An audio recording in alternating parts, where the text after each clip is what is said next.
so much. Thank you very much. Thank you, everybody.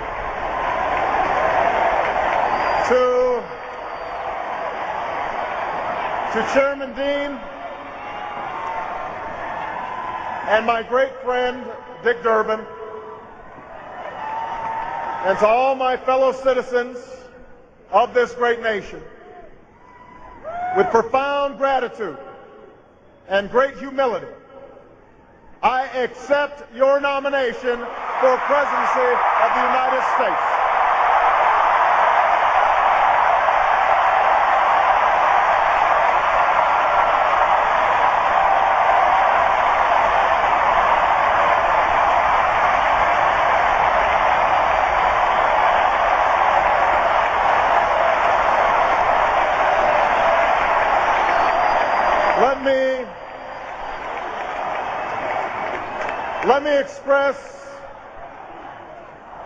Let me express my thanks to the historic slate of candidates who accompanied me on this journey, and especially the one who traveled the farthest, a champion for working Americans and an inspiration to my daughters and yours, Hillary Rodham Clinton.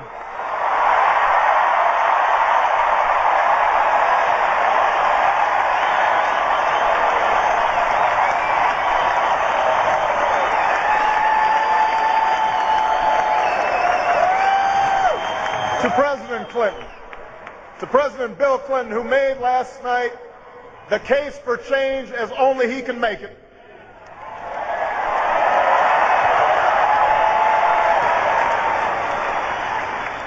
To Ted Kennedy, who embodies the spirit of service.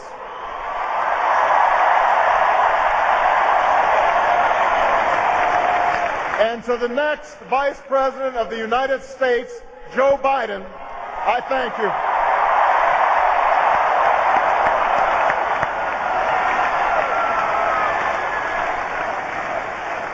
I am grateful to finish this journey with one of the finest statesmen of our time, a man at ease with everyone from world leaders to the conductors on the Amtrak train he still takes home every night.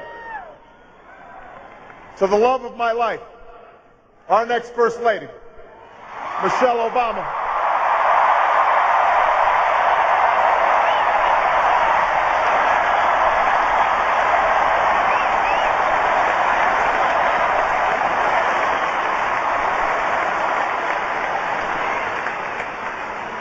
And to Malia and Sasha, I love you so much, and I am so proud of you.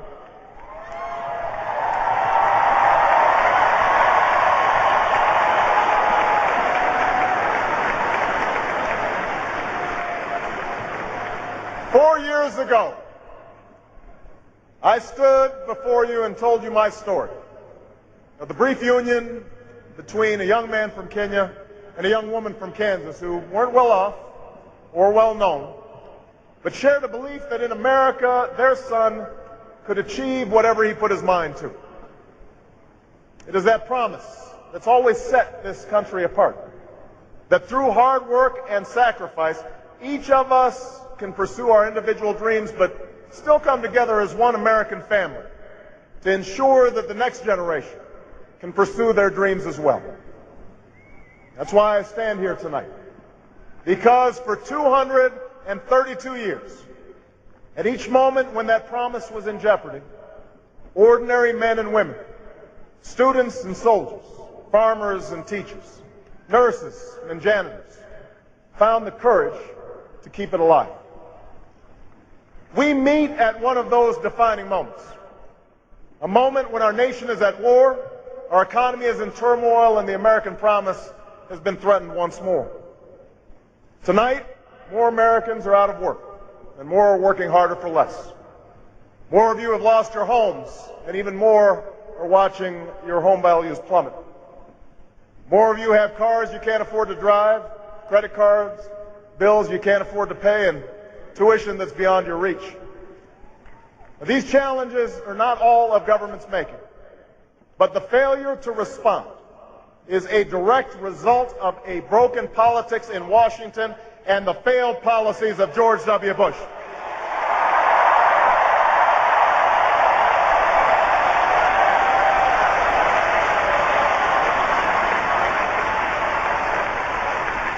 America, we are better than these last 8 years.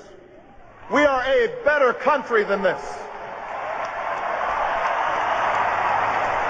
This country's more decent than one where a woman in Ohio on the brink of retirement finds herself one illness away from disaster after a lifetime of hard work. We're a better country than one where a man in Indiana has to pack up the equipment that he's worked on for 20 years and watches it shipped off to China, and then chokes up as he explains how he felt like a failure when he went home to tell his family the news. We are more compassionate than a government that lets veterans sleep on our streets and families slide into poverty, that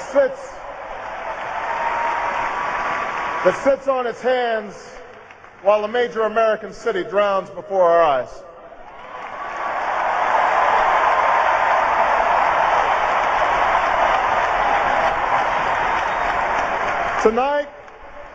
Tonight I say to the people of America, to Democrats and Republicans and independents across this great land, enough.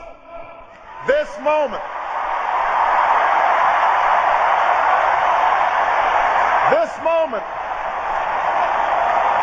this election is our chance to keep, in the 21st century, the American promise alive.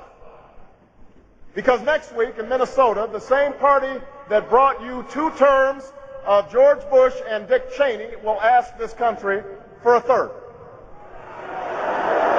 And we are here because we love this country too much to let the next 4 years look just like the last 8.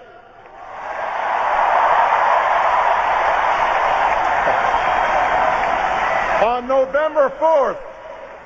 November 4th, we must stand up and say, 8 is enough.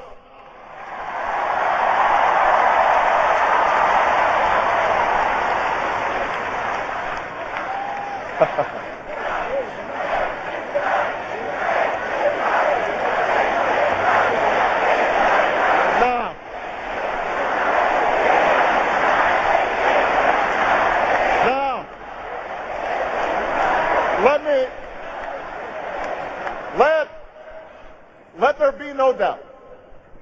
The Republican nominee, John McCain, has worn the uniform of our country with bravery and distinction. And for that, we owe him our gratitude and our respect.